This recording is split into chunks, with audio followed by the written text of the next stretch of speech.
I've been on the road since Monday. This is the 6th day of a tour that's taken us all around the state to talk to our farmers, our ranchers, our dairymen about the critical needs they have right now because of this drought. And so as all of us go to church tomorrow, let's make sure that we pray to the good Lord for some rain. We really are hurting. Our agricultural economy is hurting. I've been talking about the frustration that I have about the Farm Bill. You know, every once in a while, we get it right in the United States Senate, and we do something that hits every cylinder. The Farm Bill we passed was bipartisan. Roy Blunt and I both voted for it. The 2 Republican senators from Kansas voted for it. We reduced the deficit by $23 billion. And in addition, we restored critical disaster relief for our livestock, for our cattlemen, our dairymen, that they are without right now. And we sent it to the House. Okay?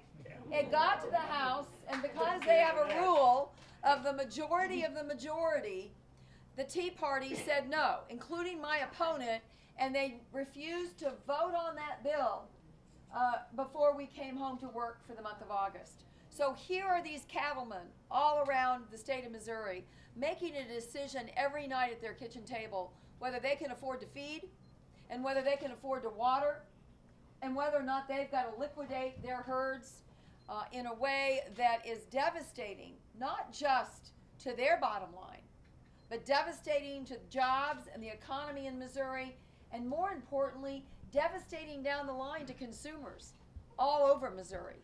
Because if you've got to liquidate prematurely, and for some of these young people having to sell off mama cows that they have worked to get to the point that they could calve, then we're going to have deplenished herds next year, and that means long-term higher prices for everyone. So we've got to get this Farm Bill done. We need to quit fussing at each other. We need to quit saying that this is, you know, a bailout-y kind of thing. It's not. It's about predictability and a safety net. We converted from direct payments to just a strong crop insurance program. We're not going to pay anybody anymore just because. You're only going to get money if you've taken out crop insurance with the help of the federal government if you have a disaster. So, you know, does it surprise me that my opponent's against it? Not really. Not really.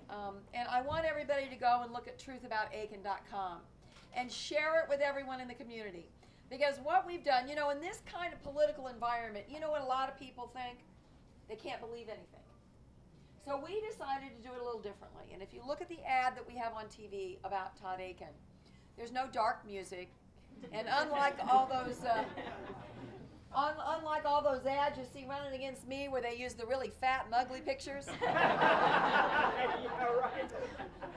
we just use very straightforward photographs, and we use his own words and tape of him saying these things. And on truthaboutaiken.com, we just document the 4 items. And by the way, in a refreshing moment of candor, the Aiken campaign, when asked about a journalist if truthaboutaiken.com was fair, they said it's accurate. Well, here's my goal. My goal is to get back to Washington in September.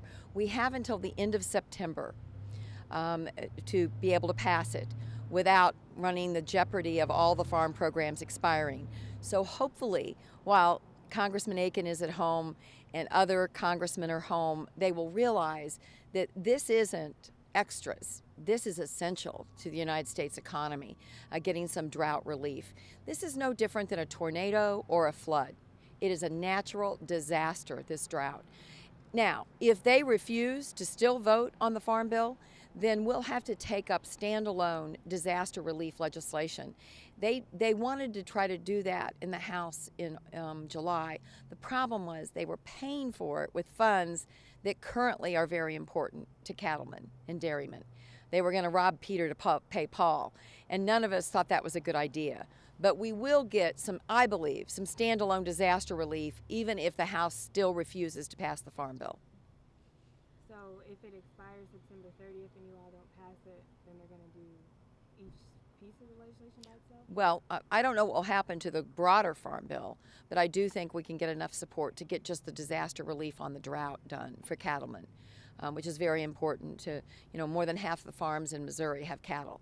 And every night at people's kitchen tables, they're deciding whether or not they can afford to feed and whether or not they can afford to water their herds.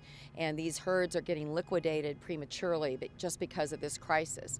So I want to make sure we get them some help with feed through the winter, so we don't end up with very small herds next spring that will ultimately be very expensive for Missourians and devastating to our economy. So I do think we can get the disaster relief part done. And then it would be a matter of continuing to work. And by the way, I'm tired of being lectured by Republicans about certainty. Who needs certainty and predictability more than our farmers? They got a plan for next year. They've got to figure out what programs are going to be in place for the planting season next year. So let's hope that they come to their senses, the Republicans in the House, and help us get this farm bill through.